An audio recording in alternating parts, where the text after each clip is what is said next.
Welcome back, viewers. I sincerely hope you've had a better week than my team had. Before I reveal just how bad this team has done, let me show you my star differential for this game week 13. Winners will receive shoutouts across my socials. This player is currently under 5% ownership. For me, he is a star buy and will fit most teams with his exceptional value. Leave all answers in the comments or on my socials in the description. Let's finally get into the shocker of a week. Well, it started quite well with a rather unaccepted clean sheet with Williams. However, the luck stopped there. Palace seemed unfortunate to have conceded to Wolves, with their only real chance in the game. Eduardo provided a lovely assist which was much needed. Wednesday games went horribly. Trippier was top point scorer, however he's so highly owned and many had double Newcastle defense, so this wasn't as effective.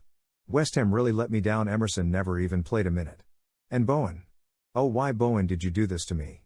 It actually wasn't a bad performance, won a penalty and provided an easy tap in at the end. However, the penalty miss and the 3-yard blocked effort meant I had two hammers with Doughnut's. Then my skipper Kane and silly son somehow managed to forget the game was on in Manchester this week. Not sure where they went for 90 minutes. Then Bailey, the absolute FPL troll, decided to put the cherry on top with a big fat donut. Let's just say I was sat in the office far from pleased with the team's performance. If I was able to give them a team talk, they would have been getting the famous Sir Alex hairdryer treatment. Let's move on to game week 13 and reveal my team selection. In defense, we have double Palace again. I was quite impressed with them in their last couple of games, and Everton have looked lackluster in attack. Cancelo probably the best premium option in the game. I would class him as essential. Emerson, well, what can I say, I must have liked the donut he served me midweek. Into midfield, you might have noticed a shiny new addition. I have indeed bought Foden in for that FPL troll Bailey.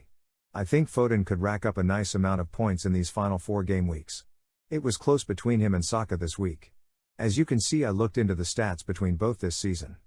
Foden is considerably better in all areas, with Saka only bettering him in minutes played. I am still considering Saka in for Bowen for game week 14 when Arsenal play Forest.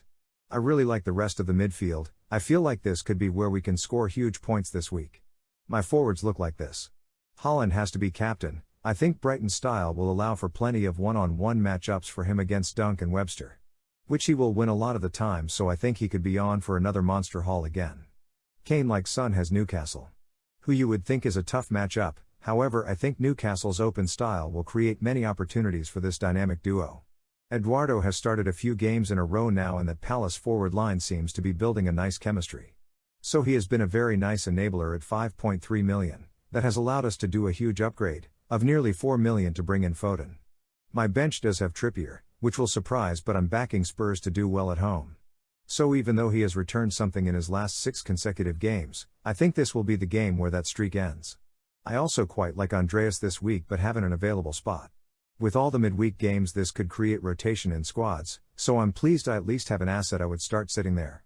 Well, I hope I've helped you get ready for this game week. Let's all hope it goes better than this last one.